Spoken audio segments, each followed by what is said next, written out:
Doctor plus viewers அனைவருக்கும் வணக்கம். நான் டாக்டர் நித்யா, சித்தா பிசிஷியன்.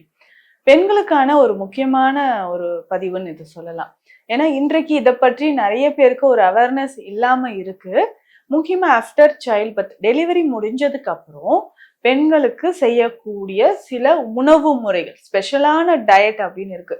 பெண்களோட ஒவ்வொரு பருவத்திற்குமே ஏற்ற மாதிரியான மூலிகைகள் நம்ம சித்த மருத்துவத்திலயும் சொல்லியிருக்காங்க.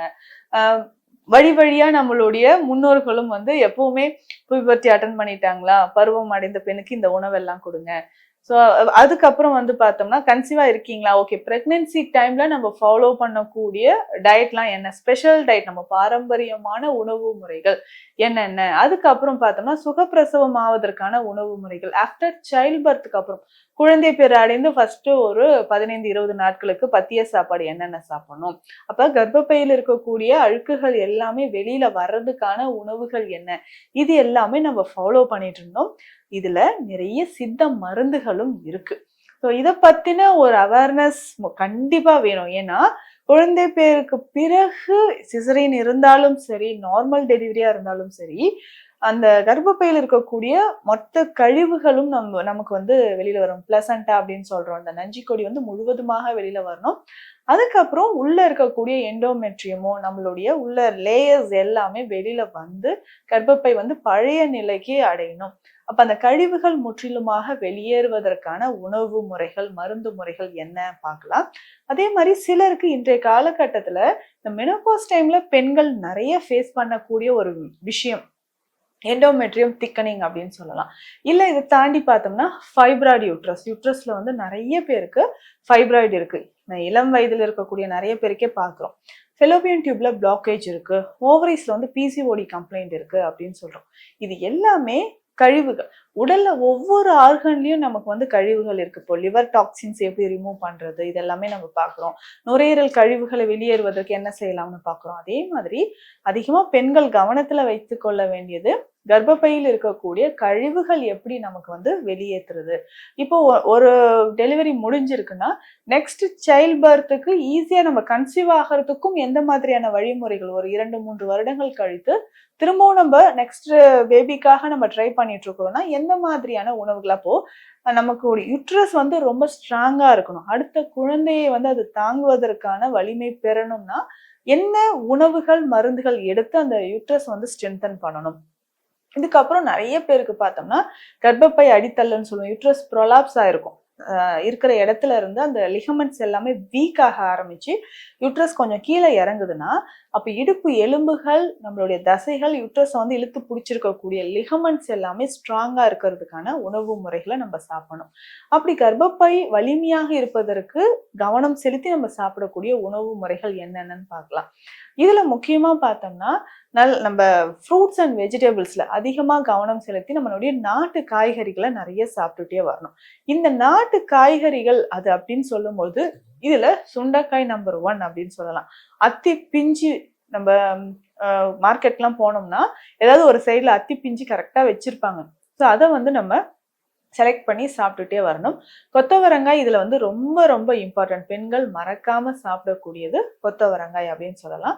இதுல முக்கியமாக பார்த்தோம்னா சின்ன வெங்காயம், சின்ன வெங்காயத்தோட பூண்டு, இதுவுமே உணவுல சேர்த்தோ இல்ல இத நம்ம சாறு எடுத்து தேனோடு கலந்து வாரம் 2-3 முறை நம்ம சாப்பிட்டுட்டு வந்தாலும் நம்ம உடல்ல இருக்கக்கூடிய மொத்த கழிவுகளும் வெளியேறும். சின்ன வெங்காயம் சாறு மட்டும் ஒரு 10 ml எடுத்துட்டு அதே அளவுக்கு தேன் கலந்து குடிக்கணும். இந்த சின்ன வெங்காயமும் தேனும் கலந்து ஒரு வாரம் 3 நாட்கள், அதுவும் தைராய்டு பிரச்சனை இருந்தால் தினமுமே இது நம்ம பயன்படுத்தலாம். இப்படி சாப்பிட்டுட்டே வரும்போது நம்ம உடல்ல இருக்கக்கூடிய பல கழிவுகள், யுட்ரஸ்ல இருக்கக்கூடிய கழிவுகள் மொத்தமாக வெளியேறும். சிலருக்கு அந்த செர்விக்ஸ்ல, அதாவது யுட்ரஸ் கீழே வெஜினான்னு சொல்றோம் இல்லைங்களா, இந்த ஏரியால அந்த கழுத்து பகுதியில இன்ஃபெக்ஷன் திரும்ப திரும்ப வருது, வெள்ளைப்படுதல் பிரச்சனை இருக்குன்னா அதற்கு சிறந்ததாக ஒரு மெத்தட் இருக்கு. அதுதான் கல்யாண முருங்கை அப்படின்னு சொல்றோம். கல்யாண முருங்கை அப்படின்னு சொல்றது பெண்களுக்கு மட்டும் இல்ல, ஆண்களுக்குமே மிக சிறந்தது அப்படின்னு சொல்லலாம். இந்த கல்யாண முருங்கை இலைய சின்ன சின்னதா ஒரு 10 இலைகள் வந்து நமக்கு தேவைப்படும். 2-3 இலைகளில 10 இலைகள் வரைக்கும் நம்ம எடுத்துக்கலாம்.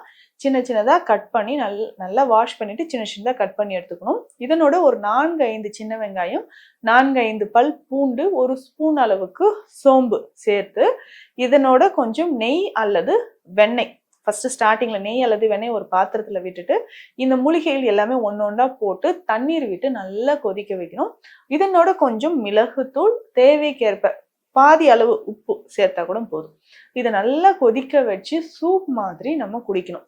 இது எத்தனை நாளுங்க குடிக்கலாம்? பீரியட்ஸ் வந்த அன்னையில இருந்து 5 நாட்கள் உங்களுக்கு பீரியட்ஸ் இருந்தா 5 நாட்களும் குடிக்கலாம்.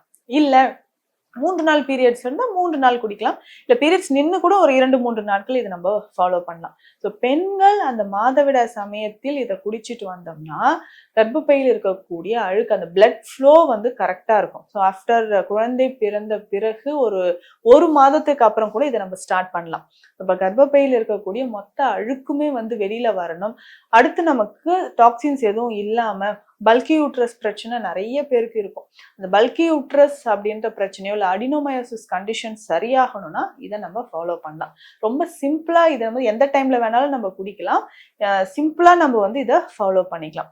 அதே மாதிரி பெண்களுக்கு அந்த கர்ப்பப்பை பிரச்சனை இருக்கு, அந்த பீரியட்ஸ் டைம்லயோ மெனோபாஸ் டைம்லயோ ஏற்படக்கூடிய பிரச்சனைகள் சரியாகிறதுக்கும், இப்போ மெனோபாஸ் டைம்ல சுகர், பிளட் பிரஷர் இருக்கக்கூடிய பெண்களுக்கு அதிகமாகவே சிம்டம்ஸ் வந்து தெரியும்னு சொல்லலாம். இது சரியாகிறதுக்கு நம்ம இந்த கல்யாண முருங்கை சூப்பை வந்து பயன்படுத்தலாம். தொடர்ந்து இந்த 5 நாட்களோ இல்லைங்க ரொம்ப வலி இருக்கு, இடுப்பு வலிலாம் இருக்கு, இதை சரி செய்யறதுக்கும் நம்ம இதை பயன்படுத்தலாம்னா தாராளமாக 10 நாட்கள் கூட இதை பயன்படுத்திக்கலாம். இதனோட சித்த மருத்துவத்தில் கிடைக்கக்கூடிய சௌபாக்கிய சுண்டி அப்படின்னு சொல்லக்கூடிய ஒரு மருந்து இருக்கு. பலருக்கு இதை பத்தி தெரிந்திருக்க வாய்ப்பில்லை. இதை வந்து எப்ப பயன்படுத்தலாம் அப்படின்னா ஆஃப்டர் சைல்ட் பட் குழந்தை பேரு ஆன 5வது நாள்ல இருந்து இதை பயன்படுத்தலாம். லேகியம் வகையை சேர்ந்த ஒரு மருந்து தான் இது. இதை டெய்லி வந்து ஒரு ஸ்பூன் அந்த குழந்தை பிறந்த பிறகு ஆஃப்டர் டெலிவரிக்கு அப்புறம் இதை பயன்படுத்தும் பொழுது தாய்ப்பால் வந்து அதிகமாக சுரக்கும், உடலுக்கு வந்து வன்மை உண்டாகும். இடுப்பு பகுதியில வன்மை உண்டாகிறது மட்டும் கிடையாது, ஆஃப்டர் சைல்ட் பர்த்துக்கு அப்புறம் எக்ஸஸா ப்ளீடிங் இருந்தாலோ யூட்ரஸ்ல இருக்கக்கூடிய டாக்ஸின்ஸ் ரிமூவ் ஆகிறதுக்கும் இந்த மெடிசனை நம்ம பயன்படுத்தலாம்.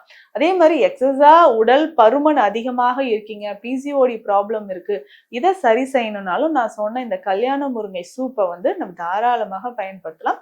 இதனோட வேறு ப்ராப்ளம் இருந்தால் அதற்கேற்ற சித்த மருந்துகள் சேர்த்து நம்ம பயன்படுத்தும் பொழுதும் உடலில் இருக்கக்கூடிய பெண்களுக்கு இருக்கக்கூடிய பல பிரச்சனைகள் குணமாகுது. மீண்டும் அடுத்த பதிவில் சந்திக்கலாம். நன்றி.